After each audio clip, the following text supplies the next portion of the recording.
आपण माने जानती जे आम सरकार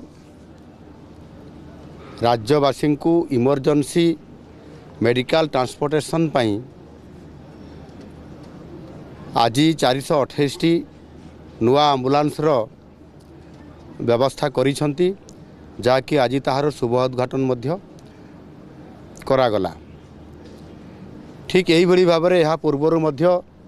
गत 2025 मसीहार डिसेम्बर 23 तारीख रे से दिन 150 आम्बुलांस शुभारंभ करा जाइथिला। आउ समुदाय को जदि आम मिसेबा ताहले निश्चित भाव में एथिरे 866 जरूरीकालीन ये आम्बुलांस व्यवस्था सरकार करिसंती। आज जो व्यवस्था करागला से 250 जो नुआ जोड़ा गला आज एथिरे समुदाय 111 कोटी टंकार व्यवस्था राज्य सरकार निजस्व ये पांठिर व्यवस्था करी देइछंती। एहा सहित मध्य जो माने आमर गर्भवती महिला अछंती एवं किछि असुस्थ शिशु सबुबले चिकित्सार आवश्यकता पड़ुवा कारण इमरजेंसी चिकित्सा पड़ुवा कारण जननी एक्सप्रेस नाम 500टी स्वतंत्र आम्बुलांस ये कार्यकारी करा जाउछ। एनु निश्चित भाव में लोकंकर इमरजेंसी सेवा को आखि आगे रखिकी किभली भाव में राज्य सरकार तांकर आम्बुलांस रे अधिक दक्षता प्रतिपादन करी लोकंकु सेवा जोगई देबा एवं सेमानंकु यथा समय हॉस्पिटल को पहुंचाई तार आशु आरोग्य सेवा पहुंचाइबा जो आम्बुलांस गोटे बहुत बड़ भूमिका रोची आ ताकू सुनिश्चित करने ये दिगरे आम सरकार दृढ़ पदक्षेप नौछंती। कौन सी भी रोगी आम्बुलांस बिना चिकित्सा रे तार असुविधा हो जीवन हानि हो पारे ये प्रकार आशंका को दूर करी किभली भाव में इमरजेंसी सेवा सरकार जोगई देबे जो कि अनेक गुरुत्वपूर्ण इमरजेंसी पीड़ित होइतबा रोगी माने आम्बुलांस यथा समय पाखक पहुँचब आर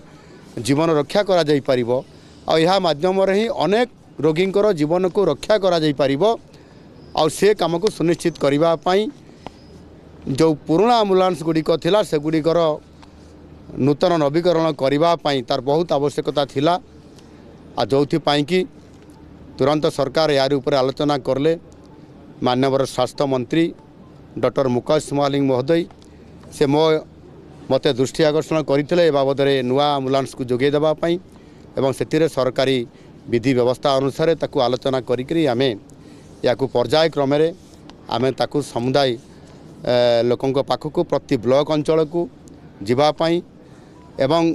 जिला हेडक्वार्टर रही प्रति ब्लॉक अंचल अर्थात सीएससी जो अच्छी एवं प्रति हेडक्वार्टर को कम्युनिकेट करने जिलू पुणी बड़ मेडिकल को कम्युनिकेट करने जो जो अंचल बड़ मेडिकल थी जमीती कटक बुर्ला ब्रह्मपुर एवं से भाई आउ किसी जगह अच्छी जो थे कि निहाती कम्युनिकेट करने आउ किसी भी जगह अच्छी जो थे कि इमरजेंसी साहाय्य देवाई तार आवश्यकता मन होची से सरकार भी निष्पत्ति नहीं जमीती आमर विमान योजना माध्यम आमे आमर उड़ान कार्यक्रम आम रखीचु उत्केला राउरकेला एवं आपंकर जयपुर रे एवं आउ किसी जगार आमर आगामी दिन में सेवा देवाई आम जाऊँ आ से दृष्टिकोण से एयर स्ट्रिप मानक किभली भाव में आम्बुलांस सेठी नियोजित होकर कौन सी इमरजेंसी यदि परिस्थिति आसे ताहले सेवा से जोगई देव एणु प्रत्येक इमरजेंसी सेवा जोगई देवा आम सरकार को जो प्राथमिकता अच्छी लक्ष्य अच्छी ताको पूरण करने आम प्रतिश्रुतिबद्ध आ जो भी समस्या आसो जो भी नुआ प्रस्ताव आसो से प्रस्ताव को आम ग्रहण करी ताकू सरकार कार्यकारी निश्चित भाव में करेंगे। एणु आज आम प्रायतः 250 आम्बुलांस गाड़ी को 108 आम्बुलांस व्यवस्था करने द्वारा मोटामोटी भाव में सारा ओडिशार प्रत्येक अंचल नुआ आम्बुलांस गाड़ी जुगई देवार ये निश्चित भाव में गोटे प्रकार सफिशिएंट हेबो एवं आमे इमरजेंसी सेवा जोगई दे पारिबु। मु आशा करबी या द्वारा आमर जो माने ରୋଗୀ ଅଛନ୍ତି ଇମର୍ଜେନ୍ସିରେ ତାଙ୍କର ଯେତେବେଳେ ଚିକିତ୍ସା ଜରୁରୀ ହେବ ଆମ୍ବୁଲାନ୍ସର ସାହାଯ୍ୟ ଦରକାର ହେବ ସେତେବେଳେ ତାର ଉପଯୋଗ କରାଯାଇପାରିବ ଏବଂ ସେମାନଙ୍କର ଜୀବନକୁ ରକ୍ଷା କରାଯାଇପାରିବ। ଧନ୍ୟବାଦ।